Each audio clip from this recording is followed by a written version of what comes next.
नमस्कार दोस्तों, study glows में आपका बहुत बहुत स्वागत है।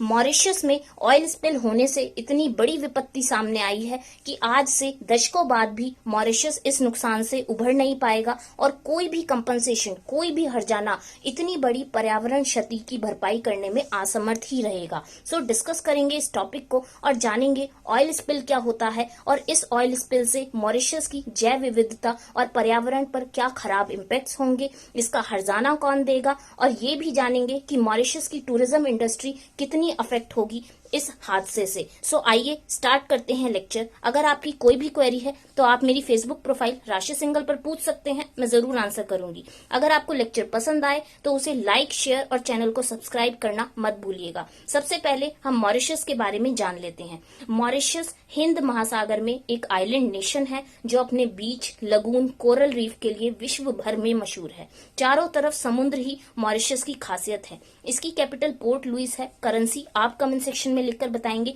और जो भी नेशंस की बाउंड्री मॉरिशस से लगती है वो भी कमेंट सेक्शन में लिखकर बताइए। देखिए, दुनिया भर में लोग मॉरिशस की इस अनूठी सुंदरता को देखने के लिए दूर दूर से आते हैं, लेकिन इस ऑयल स्पिल, तेल रिसाव के कारण समुद्री जीव जंतु पर कयामत सी आ गई है। समुद्र में के आसपास मरी हुई मछलियों की संख्या बढ़ती ही जा रही है। देखिए, अब हम इस पूरी घटनाक्रम को विस्तार से जान लेते हैं कि आखिर हुआ क्या था। देखिए, ये जो स्टोरी है वो शुरू होती है 25 जुलाई 2020 से, जब जापानीज कंपनी नागाशिकी शिपिंग का मर्चेंट वेसल एमवी वाकाशियो, जिसे जापान की transport company Mitsui OSK lines limited ने किराए पर ले रखा था, और ये करीब 4000 टन ऑयल लेकर चाइना के तियानजिन बंदरगाह से निकला और इसमें और ये मॉरिशस के दक्षिण की तरफ से गुजरते हुए कोरल रीफ्स में जा अटका। अब देखिए, उस दौरान क्या था कि जो समुद्र का मौसम था वो भी बहुत ज्यादा खराब था और जो समुद्री जहाज है वो करीब पूरे एक हफ्ते तक कोरल रीफ्स में अटका रहा और इस अटकने के कारण उसमें दरार पड़ गई और दरार पड़ने से जो तेल है वो समुद्र में ही रिसने लगा। ठीक है, तो मॉरिशस ने ये देखते हुए पर्यावरण आपात भी घोषित किया और 15 अगस्त को ये विपत्ति जो है वो और भी विकट हो गई। इसने बहुत गंभीर रूप धारण कर लिया जब जो शिप है, जो वेसल है, वो 2 हिस्सों में टूट गया और सारा तेल जो है वो 27 स्क्वायर किलोमीटर के एरिया में फैल गया। सैटेलाइट इमेजेस की मदद से देखा जा रहा है कि जो समुद्र पर तेल की परत है वो पूरी तरह जम गई है और जो ये हादसा है वो मॉरिशस के पॉइंट डेसेमी में हुआ, जिसे दुर्लभ वाइल्ड लाइफ सेंचुरी के नाम से भी जाना जाता है और इसे बायोडायवर्सिटी का गढ़ माना जाता है और ऐसे इलाके दुनिया में बहुत कम है। देखिए, ये मॉरिशस के साउथ ईस्ट में हुआ, जिसे ब्लू बे मरीन पार्क बोलते हैं। ठीक है, ये उसके काफी पास है, ब्लू बे मरीन पार्क। और ब्लू बे मरीन पार्क जो है वो रामसर कन्वेंशन में एक वेटलैंड भी है। वेटलैंड क्या होते हैं कमेंट सेक्शन में लिखकर बताइए। और रामसर कन्वेंशन पर मेरा पूरा लेक्चर है, अगर उसके बारे में नॉलेज लेना चाहते हैं तो उस लेक्चर को जरूर देखिए। उसका लिंक मैं डिस्क्रिप्शन बॉक्स में आपको प्रोवाइड करवा दूंगी। देखिए, अब इस ऑयल रिसाव से, इस ऑयल स्पिल से यहाँ जो है वो पर्यावरण पर बहुत ज्यादा गलत इफेक्ट पड़ा और यहाँ जो है बहुत से पर्यावरण संवेदनशील जोन्स हैं। तो इस ऑयल स्पिल से मॉरिशस के कोस्ट पर जो इकोलॉजी है, मरीन लाइफ है, उसको बहुत बहुत नुकसान पहुंचा है।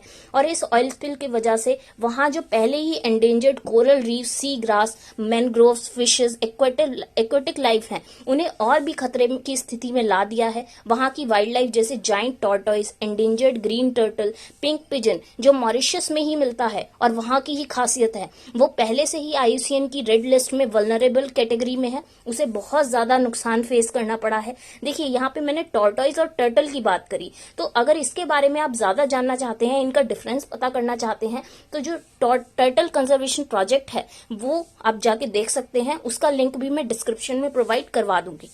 देखिए, अब इस ऑयल स्पिल से जो मॉरिशस की जनता है वो गवर्नमेंट से बहुत ज्यादा नाराज है, और हो भी क्यों ना। जो शिप है वो करीब एक हफ्ते तक पानी में खड़ा रहा और उसके बाद भी मॉरिशस ने ज्यादा कुछ नहीं करा, वहां की गवर्नमेंट ने नहीं किया। तो अब इस ऑयल स्पिल को देखते हुए, जब ये विपत्ति बहुत ज्यादा बढ़ गई तो वहां के लोग भी काम कराने आए हैं और बड़ी संख्या में लोग वहां पर आए हैं। कोई बाल्टी से जो ऑयल है उसे निकाल रहा है और किसी न किसी तरीके से निकाला जा रहा है। वहां जो लोगों की संख्या है वो बढ़ती ही जा रही है। बड़ी मात्रा में जो लोग हैं वो अपने बाल कटवाने आए हैं, क्योंकि ऐसा माना जाता है जो बाल हैं वो ऑयल को बहुत ज्यादा एब्जॉर्ब कर लेते हैं। तो जो वहां की जनता है वो बहुत ज्यादा गुस्सा है सिस्टम से, गवर्नमेंट से। और इंडिया और जापान भी इस कड़ी में आगे आए हैं। इंडिया ने बहुत मदद करी है। इंडिया ने करीब 30 टन जो है वो मदद भेजी है, 30 टन के कंटेनर भेजे हैं। और वहां पे मदद के लिए गवर्नमेंट ने ये भी कहा है कि अगर और भी मदद की आवश्यकता होगी तो हम सुनिश्चित करते हैं कि हम सारी मदद मुहैया कराएंगे। जापान ने जो टीम है वो दूसरी बार भेजी है, स्पेशलिस्ट की टीम भेजी है कि जो ऑयल स्पिल हुआ है, ऑयल को जो पानी से अलग किया जा सके जल्दी से जल्दी। ठीक है, अब हम ये जान लेते हैं कि इसका क्या इकोनॉमिक इम्पैक्ट होगा।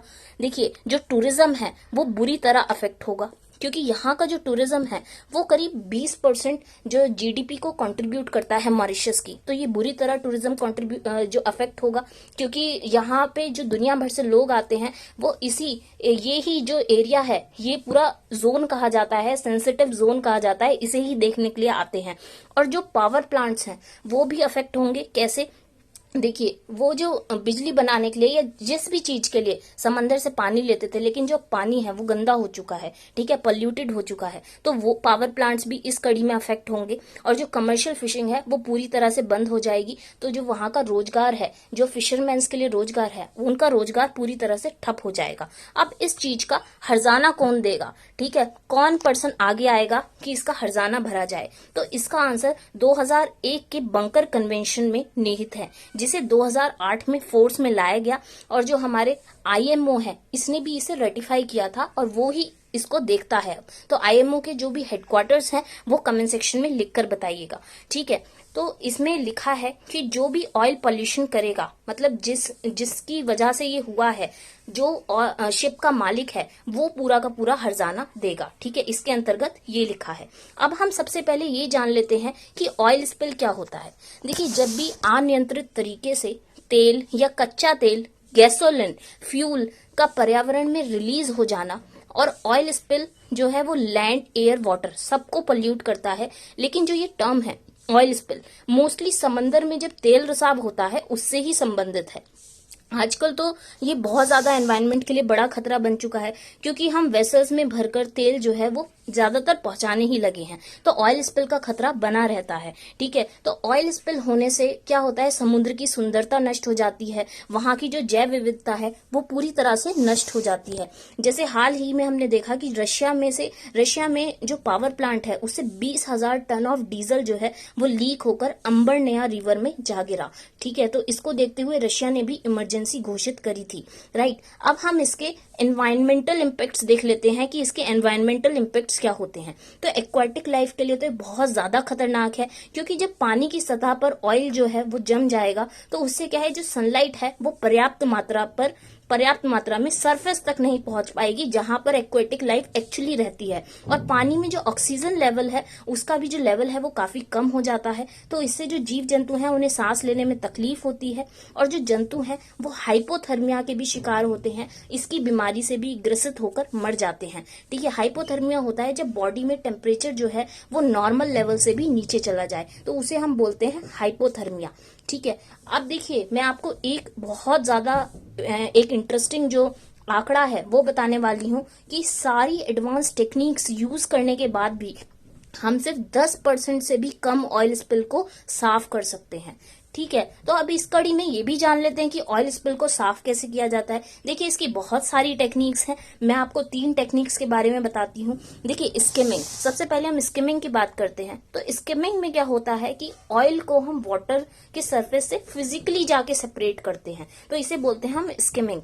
और एक होता है हमारा इन सीटू बर्निंग। इसमें क्या होता है, जब ऑयल एक पूरा एरिया में जाकर इकट्ठा सा हो जाता है तो उसे हम वहां जला देते हैं, तो इसे बोलते हैं हम इन सीटू बर्निंग। और केमिकल डिस्पर्सेंट्स क्या होते हैं? देखिए, केमिकल डिस्पर्सेंट्स की मदद से हम जो ऑयल है, ये केमिकल डिस्पर्सेंट्स क्या करते हैं कि जो ऑयल है उसे बहुत छोटे छोटे ड्रॉपलेट्स में तोड़ देता है, और इससे क्या होता है, जो माइक्रोब्स हैं वो उसे इजीली कंज्यूम कर पाते हैं। तो इसका जो हार्मफुल इफेक्ट है उसे हम सिर्फ कम कर सकते हैं केमिकल डिस्पर्सेंट्स की मदद से। अगर आपको कोई टेक्निक पता है तो कमेंट सेक्शन में लिखिए। तो ये था एनालिसिस ऑयल स्पिल से रिलेटेड। मैं जल्द ही एक नए एनालिसिस के साथ दोबारा हाजिर होंगी। टिल देन पढ़ते रहिए, बढ़ते रहिए और अपने भी सुझाव कमेंट सेक्शन में देते रहिएगा। Thank you very much.